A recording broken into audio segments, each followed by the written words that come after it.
नमस्ते। चलिए आज एक ऐसे नंबर की बात करते हैं। एक ऐसा नंबर जो सिर्फ अखबारों की हेडलाइन नहीं बनता, बल्कि हमारी रोज की जिंदगी से सीधे तौर पर जुड़ा है।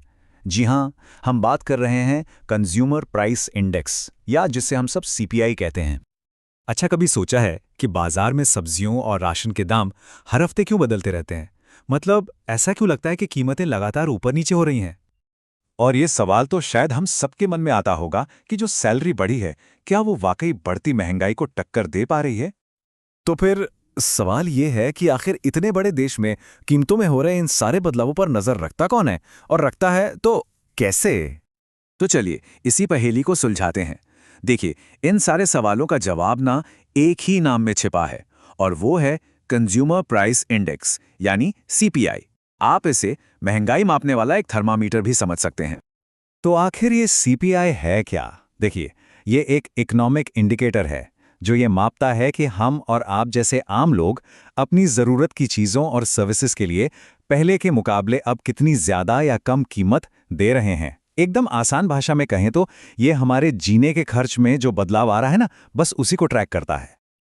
और हाँ, भारत में इस बहुत ही जरूरी आंकड़े को तैयार कौन करता है? इसकी जिम्मेदारी है सांख्यिकी एवं कार्यक्रम क्रियान्वयन मंत्रालय, यानी मॉस्पे की। तो मतलब ये एक ऑफिशियल और भरोसेमंद डेटा है। चलिए, ये तो हुई ऊपरी बात। अब जरा इसके अंदर झांक कर देखते हैं कि आखिर ये नंबर कैलकुलेट कैसे होता है। इसे समझने का सबसे अच्छा तरीका है एक शॉपिंग बास्केट को इमेजिन करना। सोचिए, एक टोकरी है जिसमें वो सारा सामान है जो एक टिपिकल परिवार खरीदता है। दाल, चावल, सब्जी, कपड़े, जूते, ट्रांसपोर्ट, सब कुछ। सीपीआई कुछ नहीं करता, बस इसी एक बास्केट की टोटल कीमत को हर महीने महीने दर महीने ट्रैक करता है। तो सवाल ये है कि इस बास्केट में आखिर होता क्या क्या है? जैसा कि आप देख सकते हैं, इसमें सबसे बड़ा हिस्सा है खाने पीने की चीजों का, मतलब फूड एंड बेवरेजेस। फिर इसमें फ्यूल, घर का किराया, कपड़े, जूते और बाकी मिसलेनियस चीजें भी शामिल हैं। और हाँ, खाने पीने की चीजों का वेटेज सबसे ज्यादा इसलिए है क्योंकि जाहिर सी बात है, हमारे खर्च का सबसे बड़ा हिस्सा उसी पर जाता है। अब एक और मजेदार बात, सीपीआई सिर्फ एक नहीं होता। गांव के लोगों के लिए अलग सीपीआई होता है, शहरों के लिए अलग, और फिर इन दोनों को मिलाकर बनता है सीपीआई कंबाइंड या संयुक्त सीपीआई। और यही वो नंबर है जिसे हम और आप खबरों में हेडलाइन इन्फ्लेशन के नाम से सुनते हैं। तो ये जो कीमतों में बदलाव मापा जाता है, इसकी तुलना किससे करते हैं? इसके लिए एक बेस ईयर होता है। फिलहाल हमारा बेस ईयर है 2012। इसका मतलब सीधा सा है कि आज की कीमतों को 2012 की कीमतों से कंपेयर किया जा रहा है। चलिए, अब कहानी में थोड़ा और आगे बढ़ते हैं। अब सवाल ये उठता है कि सीपीआई ही भारत में महंगाई मापने का सबसे मेन इंडिकेटर क्यों है? क्योंकि पहले तो एक दूसरे इंडेक्स की ज़्यादा बात होती थी। हाँ, काफी लंबे समय तक एक और इंडेक्स का इस्तेमाल होता था। तो फिर ऐसा क्या बदला कि अब सीपीआई को ही सबसे जरूरी माना जाने लगा? और इसका जवाब इस टेबल में छिपा है। देखिए, पहले बात होती थी डब्ल्यूपीआई की, यानी होलसेल प्राइस इंडेक्स की। डब्ल्यूपीआई सिर्फ होलसेल लेवल पर, यानी थोक बाजार में सामानों की कीमतों को देखता था। लेकिन सीपीआई ये सीधे हम जैसे फाइनल कंज्यूमर्स पर फोकस करता है।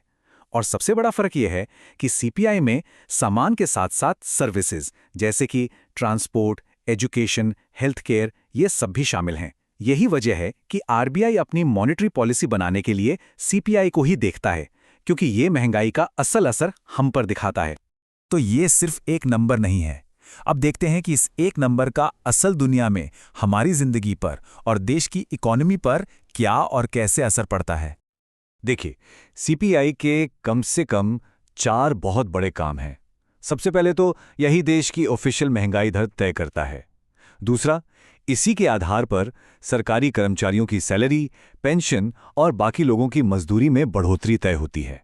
तीसरा, इससे सरकार को ये समझने में मदद मिलती है कि समाज के जो कमजोर वर्ग हैं, उनकी आर्थिक हालत कैसी है।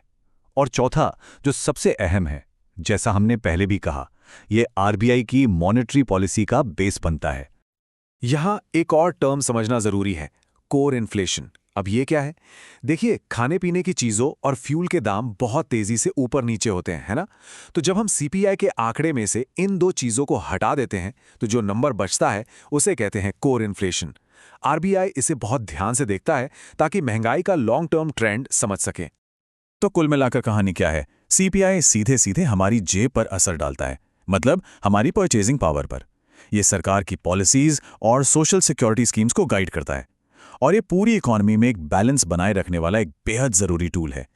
इसे ऐसे भी कह सकते हैं कि सीपीआई वो आईना है जो दिखाता है कि कीमतों में हो रहे बदलाव का असर आम नागरिक की जेब पर कितना और कैसा पड़ रहा है। तो अगली बार जब खबरों में सीपीआई का आंकड़ा सुनने को मिले, तो क्या उसमें सिर्फ एक नंबर दिखेगा, या वो कहानी जो घर के किचन से शुरू होकर देश की पूरी अर्थव्यवस्था तक को आपस में जोड़ती है?